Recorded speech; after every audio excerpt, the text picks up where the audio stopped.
And welcome to the X-Zone. My name is Rob McConnell, and we're coming to you from the broadcast center and studios of Relmar McConnell Media Company in Hamilton, Ontario, Canada. If you'd like to send me an email, xzone@xzoneradiotv.com, on all social media sites, X-Zone Radio TV. And if you'd like to find out what programming we have available for you 24/7, 365 on the X-Zone Broadcast Network, visit www.xzbn.net. And to find out the television programming schedule for the X-Zone TV channel on Simul TV, www.simultv.com. X-Zone Nation, my guest this hour is Mary Rodwell. She is the founder and principal of the Australian Close Encounter Resource Network. She is co-founder and director of the Dr. Edgar Mitchell Foundation for Research and Extraterrestrial Encounters. She's a former nurse, midwife, counselor, hypnotherapist, and Reiki master, international speaker, researcher, and author of Awakening: How Extraterrestrial Contact Can Transform Your Life, and The New Human: Awakening to Our Cosmic Heritage. She has produced 2 award-winning documentaries, Expressions of ET Contact, A Visual Blueprint, and Expressions of ET Contact, A Communication and Healing Blueprint. Mary has also produced 5 series of meditation CDs, such as Inner Alchemy, and her website is www.maryrrodwell.com.au, as well as www.acern.com.au. And Mary, welcome to the X-Zone. Rob, it's an absolute pleasure. Tell us, Mary, tell us a little bit about ACERN. ACERN is why I founded it was that I found in the late 90s when I got involved with this that were very few professional organizations. You know, there are lots of amateur organizations, the UFO groups, etc., but no one who had what I call the professional counseling skills and hypnotherapy to offer those with experiences, those that were having encounters. Right. And I wanted to give them a little bit more confidence in who they were connecting with. That was the primary reason for creating ACERN. Now, did you yourself have your own ET experience? I'm asked this a lot, Rob. No, I haven't any conscious recall. And I say that because there are many people that don't have conscious recall that may actually be involved without them realizing it. But it has helped me in many ways be have a clarity that sometimes can get in the way when you've had experiences. So it gives me an objectivity and a neutrality, which I think has been very useful in my work. Are alien abductions and ET experiences common in Australia? They are certainly common. They're common globally because I've worked with over 3,000 individuals now globally. So I'm, you know, it can be from Africa, Russia, through to South America, and it's literally a global phenomena for sure. Are these contacts on an increase? Well, that's a hard one to know because I get the tip of the iceberg, the ones that actually realize it's going on, and many don't realize that what they're experiencing is this form of contact. So is it on the increase? I would say a lot more people seem to be aware now this is what they're experiencing, probably due to the publicity and people coming out writing books on it, et cetera, et cetera. I think this has given people more of a way of working out what's going on for them. What are some of the red flags to you as a professional that someone has undergone either an alien abduction experience or a close encounter contact? Well, interestingly, many more people are seeing craft and taking pictures of them, and that for them may be the point where they will write to me and say, look, this is an interesting image, can you look at it? One of the things I found, Rob, is that with many people taking these pictures, often it's relevant to them on some level. So I will often send them a questionnaire and say, have you had any unusual experiences through your life or childhood? And in a high number of cases, those that have taken pictures will actually then say, well, actually, I did, but I never knew what it meant or whatever. So, you know, that's one of the red flags. Anyone who's taking lots of pictures of UFOs, it can mean that it's relevant to them on some level. Is there a common thread between the people who have these experiences? Yes, it's intergenerational for a start. In many cases, I find that if someone's had experiences, both their parents, grandparents, they'll always say, my grandmother was always interested, or my grandfather. So there is, without doubt, an intergenerational link. Many of them seem to have Rh negative blood. We're still trying to work out what that is, or why that's so important, for example. So there's two very much what I would call significant indicators that this might be relevant to them. In your opinion, Mary, do you think that these visitors, these guides, these spirits, these UFO occupants, these extraterrestrials pose a threat to the humanity of this planet? Oh, that's a difficult one, because I get conflicting information all the time, and I'm very aware that I don't know what I don't know. Okay. All I can say is that with the surveys we've done with the Dr. Edgar Mitchell Foundation, which were surveys done with two very credible academics. One is Dr. Bob Davis, a neuroscientist, and John Climo, who is a professor of parapsychology for 40 years. They organized this survey with 600 questions with over 4,000 individuals, and we're actually putting this all in a book called Beyond UFOs. What we've discovered is some amazing facts from that, and one of them is that 85% in some way had a psycho-spiritual transformation, which was considered very, very positive. And that's quite an interesting one, because for the most part, the public only hears the negatives and the fear-based. So we were as surprised by one of those, but the book literally contains all the stats, and from healing on board craft, 40% had healing on board craft. So there's a great deal that the public doesn't know about in terms of the positive interactions. So I would say to you, if you're really interested in the stats, and this survey is the first of its kind, and will really change, I think, the way that we perceive our interactions with these non-human intelligences. What are some of the negative stories that you've heard from people who've had these encounters? Well, you hear about it in the media all the time, is, the fact that people feel very isolated. They are very fearful of what has happened, because often as not, they don't know or don't have any memory. But, will find themselves not wanting to go to sleep at night, aware that something's going to happen, finding themselves paralyzed and being taken and feeling out of control. And for understandably so, this can be very, very terrifying.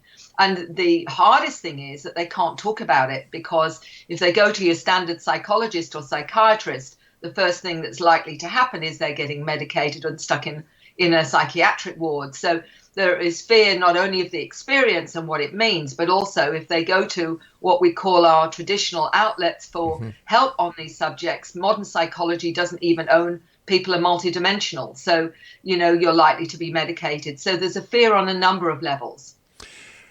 Have the methods of teleportation or taking somebody from either their bed or from wherever they are to a craft, have these methods changed over the years, or is it the same way?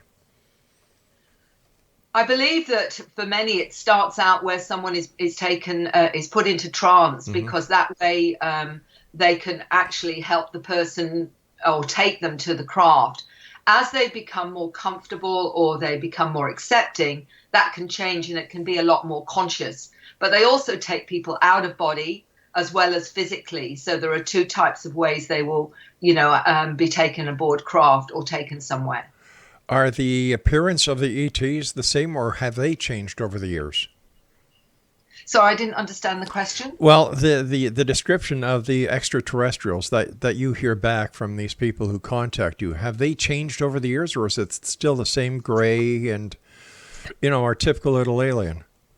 Actually, there's a huge variety of beings that people interact with, and that the majority have been humanoids, believe it or not the greys, not all the different ones, the mantid, there's crystalline beings, there's a whole range of them, and more people now interacting with a number of different types of intelligence. All right, Mary, please stand by. You and I have to take our first break. Exonation Mary Rodwell is our special guest this hour.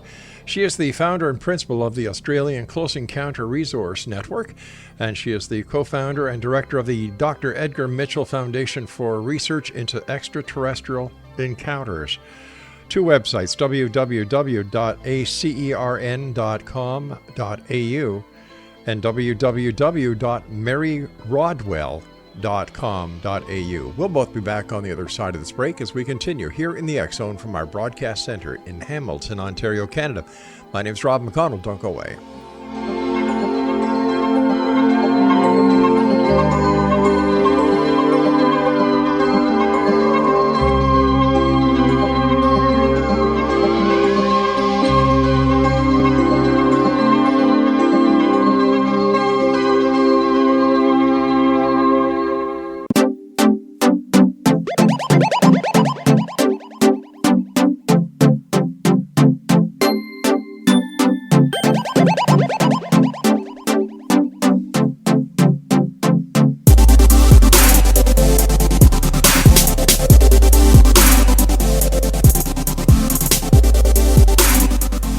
And welcome back, everyone. Mary Rodwell is our very special guest this hour. And Mary is recognized internationally as one of Australia's leading researchers of encounters with non-human intelligences. She has lectured in North America, Europe, Scandinavia, and Asia. She has also been featured in several documentaries, including a personal one with her son, My Mum Talks to Aliens, produced in Australia by SBS, and that's going back to 2010, I believe it is. And ET Contact, They Are Here in 2017. And Australian Skies 2. Yeah, that was also done in 2018. Mary, welcome back to the X Zone. Great talking to you. Why do you think that there is such a taboo on this subject? You know, it doesn't make any more sense. With all the reports that are going into researchers like yourself and other people out there who have dedicated their life or many years of their life to investigating this phenomenon, giving their expertise, using the skills that they have to make a positive difference in the lives of these people who have had, in many cases, these traumatic experiences. Why is it still a taboo? These things are happening. Why isn't it just accepted so that these people can get more help and you as a researcher can get funding? It's a very good question, Rob, and it's amazed me as a therapist because I get accessed by clinical psychologists, psychiatrists, doctors, nurses, all of those involved in health or the psychological field that are having encounters. And yet psychology today still doesn't accept any multidimensional experiences, whether you're mediumistic, or you're seeing energy fields, or you're seeing, as I say, all those kinds of things still are considered an aberration psychologically. But, so until, sorry. No, go right ahead. I'm sorry. Go ahead. So the primary problem is modern psychology and the way it interprets human experience and what is okay and what is not okay. So the taboo then is that if I come out with this, somebody really wondering whether they're crazy or not, simply because modern psychology says if you're hearing voices or if you're seeing things, if you're seeing aliens, for example, then there's something wrong with you. And this is the main reason why there is that taboo, is that, that's how it's interpreted. But I think there's something a little bit more sinister than that as well. And whether or not people want to call me a conspiracy theorist, I'd call myself a critical thinker. I agree. What we're finding is that because of the embargo on this whole phenomena, it's convenient to make out that those are having experiences. There's something wrong with them because that continues the UFO and truth embargo on the fact that this is really happening and the agendas that go with that. Let me ask you this question then, Denise. You've got millions and millions and millions of people around the world who believe in a God, a deity, that they've never seen. They've had experiences that parallel the experiences that people who have encounters and contact with ETs have. And yet, no one is making any joke about them. They're taken very seriously. Why the discrimination with the people who have encounters? It's a very good question, and it's something that I have questioned many times. Mm-hmm. And there was a very interesting joke that's actually real about a gentleman who saw a UFO near a church spire, and he actually wanted to know how high the church spire was. So he went in and asked the minister, could he tell him? And he said, "Well, why do you want to know?" And he said, "Well, I've got a picture here of a UFO, and I want to work out just how big it is." And the minister apparently said, "Oh, you don't believe in UFOs, do you?" And he said, "Oh, yes." He says, "Well, you believe in God. At least I've got a picture of mine." That basically tells you, again, how weird it is that we can believe in things like Santa Claus and and a God that nobody has a picture of.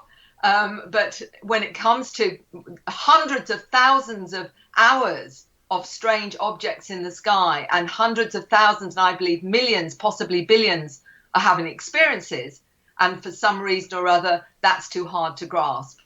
I think I might have stumbled across the answer when you made the comparison of Santa Claus and God. Both of those are money-making philosophies. Yes, I'll agree with that one. And the people who are suffering or having these encounters, they're having something that's very real. It can't be spun into something that can be, for example, instead of Christmas, sometime in July having UFO, ET Encounter Day or something like that, until they figure a way how to monetize it, which is wrong in many channels and for many reasons. But once again, with all the people who have had encounters over the years, we're not talking about something that's new. We're not talking about a flash in the pan. We're not talking about something that is dwindling away. It's the exact opposite. More and more and more people are coming forward. More people are having current day experiences. And how many of these people who have these experiences, and I'm asking you as a therapist here, end up with PTSD? A high number. I'm not sure of the stats. Mm-hmm. The survey we did was the biggest ever, Sure. over 4,000. We've got it in other languages now. We might get a better idea overall about the numbers that are suffering. But as I said, Rob, the important thing here is some of the trauma is because of the denial. Some of the trauma is that they have no one to talk to who's going to believe them. Even family and friends are afraid they might be crazy. So because of the truth embargo, they can't even own their experiences within their own families and relatives. So there is trauma for a start. A lot, you've had this experience. It's taken over your life. You're afraid to go to sleep at night. You don't know what's going on. You don't know if you're crazy. And all of that is often because of a truth embargo that's not allowing these people to own this is real and this is happening. And so, a lot of the trauma will be attached to that, as well as the trauma of feeling isolated and not knowing what it all means. Why do you think the embargo is still in place after all these years? Because money is involved, and they're making a lot of money about the hidden technologies, et cetera, et cetera. And that is tied into, obviously, whoever owns this planet. And let's face it, it isn't you and me. So we've got those at the top that know full well that they can utilize a lot of this technology. The more that this is hidden, the more power that they have and the way that they can still organize it. Let's face it, once the public knows there's such things as free energy, they know that there are cures for many different things. All of this has been, part of the ET phenomena, if you like, because of reverse engineered information from data about fiber optics, the digital chip, all the Teflon, all these kinds of things came from reverse engineering, as well as, the whole thing to do with interstellar travel. All of this is behind the scenes. You and I know that this is so. There's too many whistleblowers coming out with some of the technologies that they say are hidden. We know it's going on, but until this all comes out, we're still in this old archaic paradigm where we're still using planes, that are archaic. We know that they have facilities to get around this planet with certain craft that would take half an hour or even less to do, go around the globe. Anyone who wants to know, go and look for yourself, because this isn't my information. This is information that's already out there. And Honourable Paul Hellyer of your own minister, former minister, defence minister, has come out publicly and saying this is real. There are beings that are humanoid walking this planet. We have the technologies, and yet we're still polluting the planet with fossil fuels. So this is the reason. There's too many people with fingers in the greed basket that want to keep the status quo. I've had the opportunity of talking to Paul Hellyer a number of times, and one thing that he told me point blank was, as the Minister of Defense for Canada, he had never seen a UFO report of anything over Canada that could not be identified. He's changed his story over the years.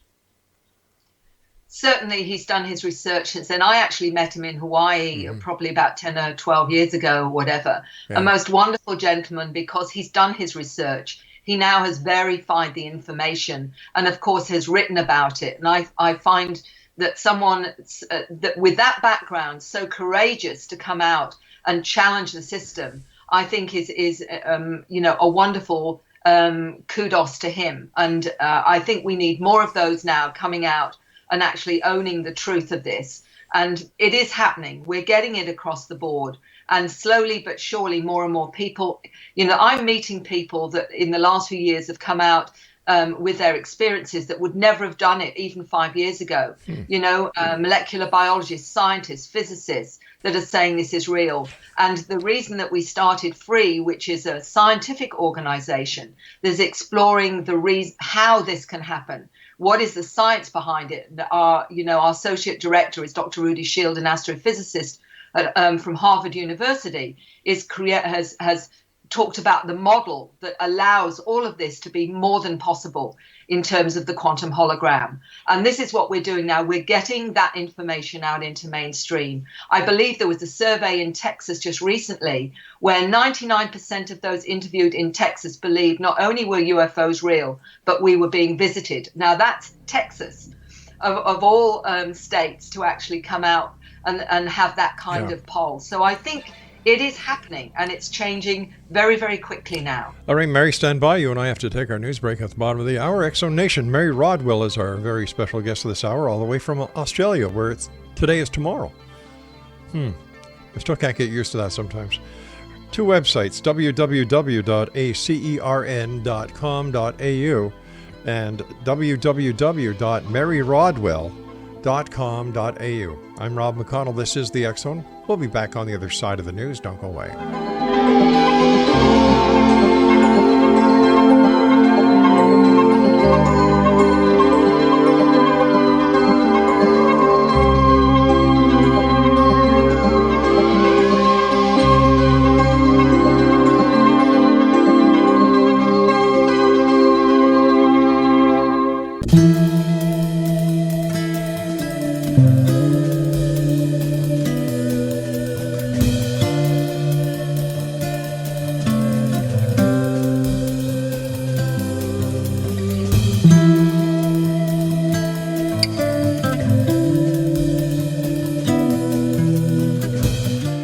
Exonation. Mary Rodwell's research explores the encounter phenomena from a multidimensional consciousness perspective.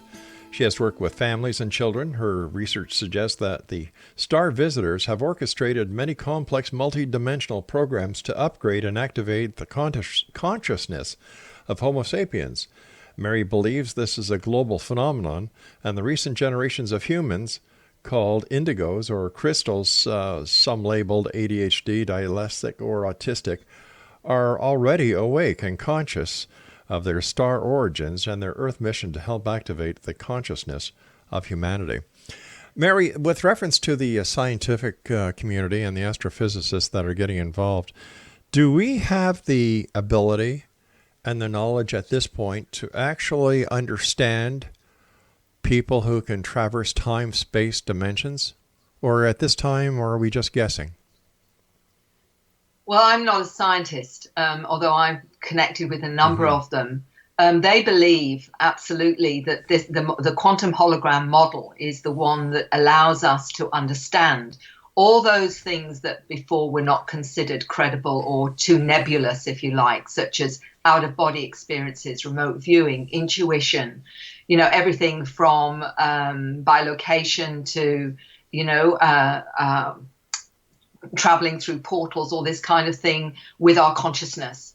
So there is a model that will explain it, and that's something that's going to be in the book Beyond UFOs. And the whole reason why the scientists have got together is that it's been very hard to really quantify what is consciousness, other than the research that's going on now about that, everything to do with near-death experiences as well as out-of-body experiences. All these, those that have experiences with Kundalini awakening, spiritual practices, feel that they move out of their body and what have you. This is now being taken seriously, finally, after, psychology not allowing this to be part of our reality. So many people are experiencing it now that it's very hard to disqualify it. The quantum hologram allows for that. It's also been discovered in Russia, where they've been looking at the DNA.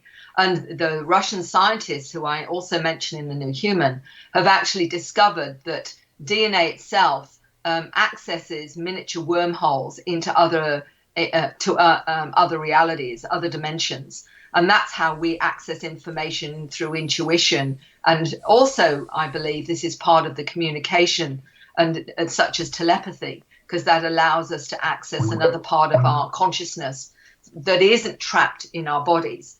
Some of the interesting stories coming from the children has really, I think, given a substance to that. One of the reasons I've written many stories with the children and their experiences is because they haven't read books. They haven't, seen talk shows about this. They will come out spontaneously mentioning about other dimensions, even when they're 7, 8 or 9 years old, where one 8-year-old explained to me that when he goes up on the craft, sometimes he calls it evaporating into another form, which he called the mantid beings. And he will inhabit that form for a time and then come back into his human body. He's not the only one that has told me that they've gone on board craft and they will actually leave their human container and go into another form for a time, just like we would, need, a diving suit if we went underwater. It's a similar kind of process. So what does this mean?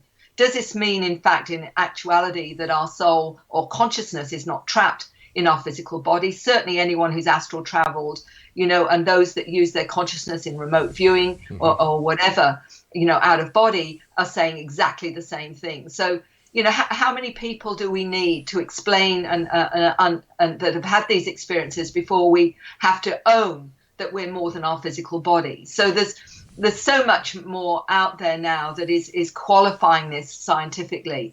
What we're trying to do with Free is exactly the same thing, saying we cannot deny the human experience of multidimensional reality.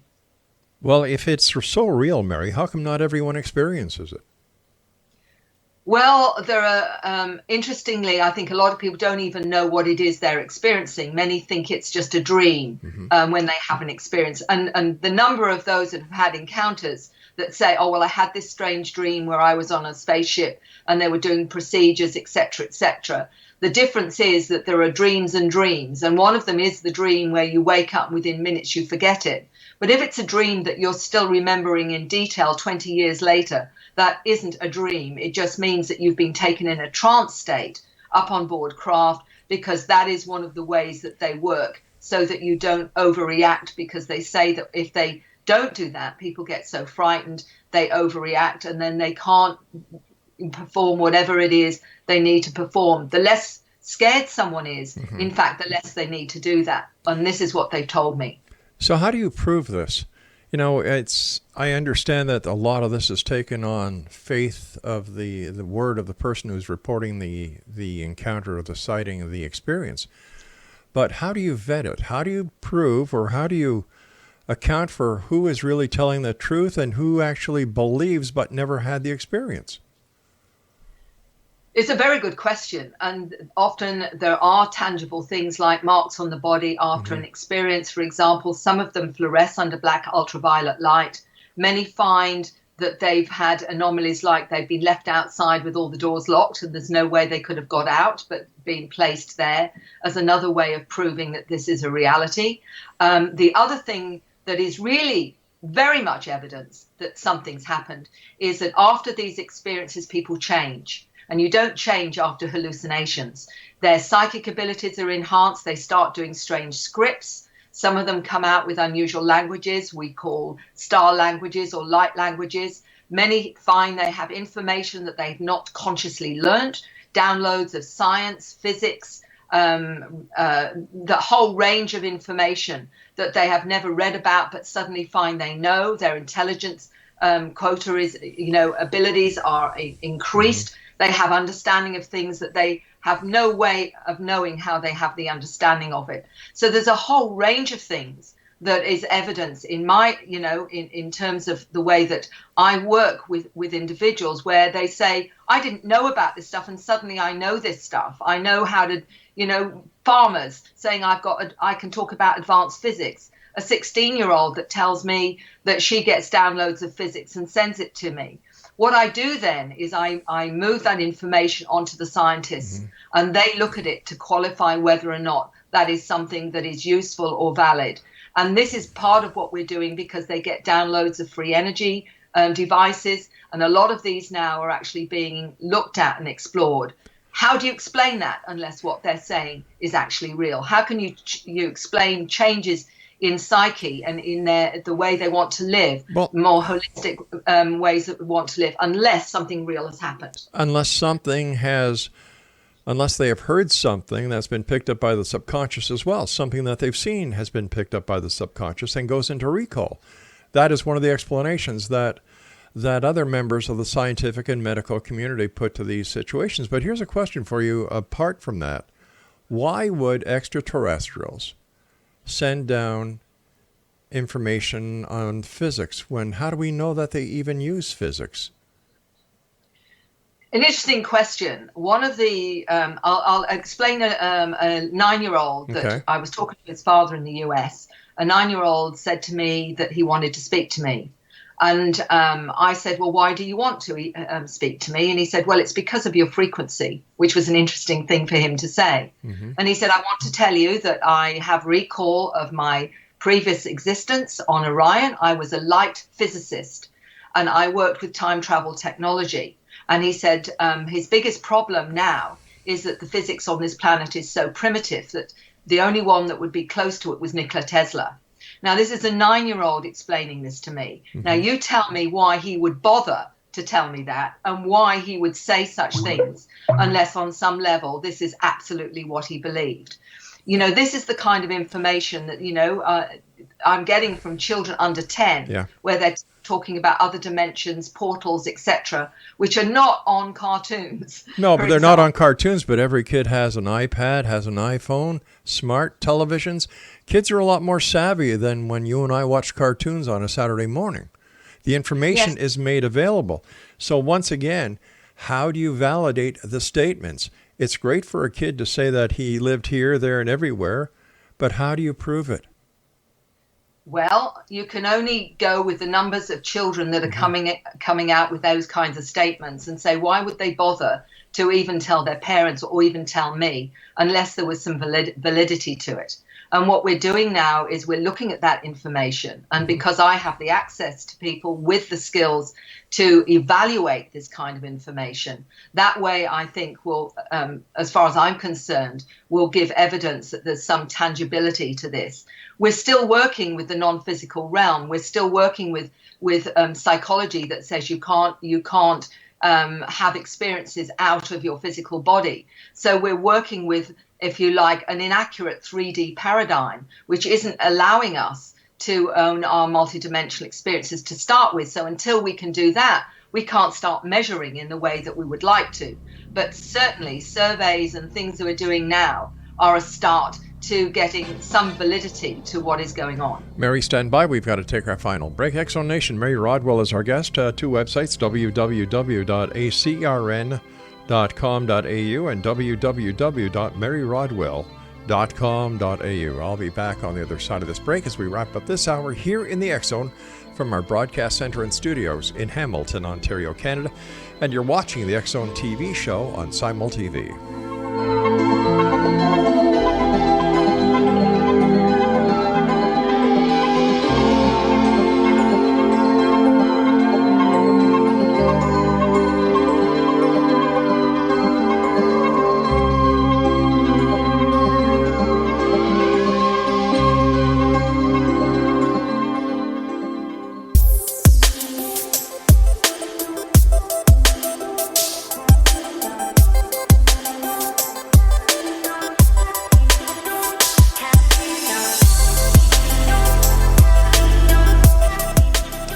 Welcome back. Mary Rodwell is our guest. Two websites, Exonation, maryrodwell.com.au and and ACERN.com.au. Mary, what do you believe the reason is that the visitors just don't land so that it cannot be denied anymore that they are here, what their purpose is? Wouldn't that blow away the truth embargo? That's a question, and it's a good one. And on one level, I fully agree with you. It would be really cool if that finally happens. But the answer has always been, why don't they land on the White House lawn? Because they'll be shot at. And that's sort of the bottom line, and that's what's been going on, of course. And this is, I know the public generally isn't aware. But the research that I've done with whistleblowers and what have you is there are many crash craft that I'd say that those in the shadow governments behind the scenes have already got, but we are not privy to that because they still don't want us to know it's true. Certainly, I do believe the sightings have been accelerated and more, which, gives people more and more of an idea, just like the Texans who now believe that we're being visited. Simply, they must, take on board the hundreds and thousands of sightings across the globe. I think the last statistics were every 6 minutes around the world, someone's taking a picture of a UFO. It's probably more than that. That's just the ones we know about. But I agree, it would clarify things a great deal if finally, they were to show themselves. But again, will they be shot at? Maybe that's part of the problem. But in the meantime, what is happening is that more and more people across the planet are realizing this is real and that there is a truth embargo. So I think for the moment, there may come a point where the visitors decide it's safe enough to show themselves. But in the meantime, there are many more people owning their experiences across the globe. And I believe disclosure will happen from the ground up when you get more and more credible people admitting that they've had experiences. And this is what has come to me, is that the credible people that have been in touch with me from all professions, all disciplines, right across the globe, to me gives a validity to it that I think is going to make itself known to mainstream before too long. If the visitors are so highly advanced, why would they need to worry about getting shot down? Couldn't they just disarm the weaponry that our very old technology has at this point? With conventional technology, perhaps, but I'm sure you're aware of that there is technology that we don't know about that they got from the craft themselves, and from that technology have developed certain abilities and armament that they know how to take them down now, because they've reverse engineered a great deal of it. So they've got whistleblower testimony is stating or alleging they've got technology 30 years in advance of anything we know about at the moment. And that's these black ops, these shadow governments and what have you know full well now a great deal more about how to take them down. And this is the reason they're having to be a lot more careful with how they show themselves. But is it necessary that we, who are not involved with the safety, security of our respective countries, do we really need to know everything? For example, if we, the public, know about it, the enemies to Canada, the Australians, as well as the United States, would also know about this. Isn't a cloak of secrecy necessary when it comes to national defense? Oh gosh, I'm not, if you like, I don't know how it all runs on this Hmm. planet. I mean, I only know what mainstream is telling us. So I can't say one way or another. But from what I've understood, there are far more benevolent intelligences out there than that may or may not be benevolent from what I'm gathering. But we do know that we're still very insular as human beings.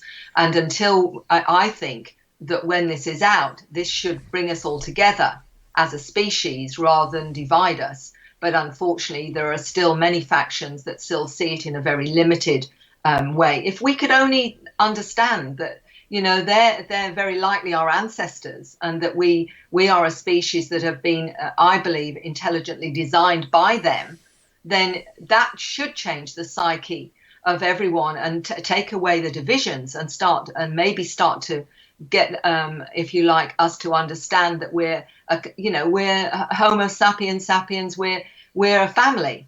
So the way that I look at it is, it should bring us together, not divide us. Well, I'm sure that if more people had proof instead of a lot of hearsay that they read on the internet or they see on these so-called reality shows, that they would be more inclined to believe, if they had the experiences themselves that so many other people apparently have. I could certainly understand them getting on board, but until there is what the other side classifies as proof, since they don't have the experiences that some experiencers have, this problem is going to remain. I think that the only thing that would alleviate any doubt is the landing of a craft, and in such a way that it could not be denied. But you talked about whistleblowers, and I've often wondered, with all the hackers that are out there across this world, if the information of ETs, the presence of ETs, if Roswell was real, and all these other claims that are being made that nobody has brought any evidence forth to substantiate, if a hacker could break into a database, find this information, and just plaster it all over the internet, wouldn't that serve the same? Absolutely. But what would happen again is that would be totally denied, and it would be said that it was rubbish. This is what they've done all along. I spoke to an intelligence officer many years ago, and he said part of his job was to intimidate anyone who had experiences. That was part of the program of creating, this whole disbelief, this ridicule was part of the propaganda to stop anyone owning their experiences or being believed. I have no reason to believe any of this has changed. Yeah. Quite honestly. How do listeners know, who have never had an experience, who have never seen a UFO, who have never had an out-of-body experience, and many of the other flags that, to you as a therapist who works in this, would indicate that they have had a true experience? How can they know that the UFO community is not feeding them with false flag information in order to create something that isn't there? And a very good question. All I can say is there's plenty of information out there that has, that if they're really interested, they need to look for themselves. At the end of the day, this is a personal thing, isn't it? It's either you choose to accept that there is something happening on this planet that is profound in terms of who we are, what we are, and why these beings, these non-human intelligences, are interacting with us. There's enough information for them to explore to decide at the end of the day whether or not this is something they choose to believe or not. For the experiencer, it isn't a problem, because they know they see the beings, they interact with them, they gain information from them, they're taught by them, they have healings by them. And the book Beyond UFOs really will have it all. If they are skeptical in any way, if they want to look at the reality from a quantum hologram perspective and how it's explained in terms of our realities, then that's a really good one. But there are many other wonderful books out there now written by credible researchers. And it really is up to you at the end of the day. Do you want to know or don't you want to know? And if you do want to know, then start looking. And ultimately, we've got our own resonance to truth. There's a feeling and a knowing that you get when somebody's telling their story, whether or not that fits for you or that resonates with you. And at the end of the day, we're told many things in schools that are a load of rubbish. You and I probably know just a great deal of how much of that isn't true, and we don't know any better. But we do find out that certain information resonates with us, and ultimately, that's all we have. I've got a minute left. Well, what are your final words for the X Zone Nation tonight listening? I would just say, if anything I've spoken about interests you, don't take my word for it. For goodness sake, go and look for yourself and decide for yourself whether or not that fits and resonates with you, because ultimately that's all we've got. Mary, where can our listeners get copies of your books? They can get it through Amazon and a lot of other distributors. And if you're in Australia, you can get it direct from me. And any special events that you're going to be appearing at in Canada, the United States, that our listeners might be able to drop by and say hi? Not till possibly next year, but I'm doing the 6-week tour in UK and Europe starting next month. So I'll be in Glastonbury and a number of venues there. It's all on my website if anyone's interested. Mary, I want to thank you so much for joining us. Take care of yourself. Safe travels. And I look forward to the next time you and I meet back here in the X Zone. Thank you very much, Rob. You take care now.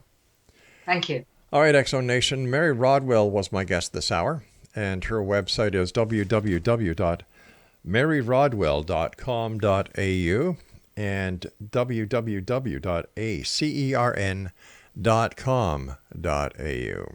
Are you a skeptic or are you a believer? Send me an email. xzone@xzoneradiotv.com is my email address. And I would love to hear your comments. Do you believe with what Mary was saying? Is there proof?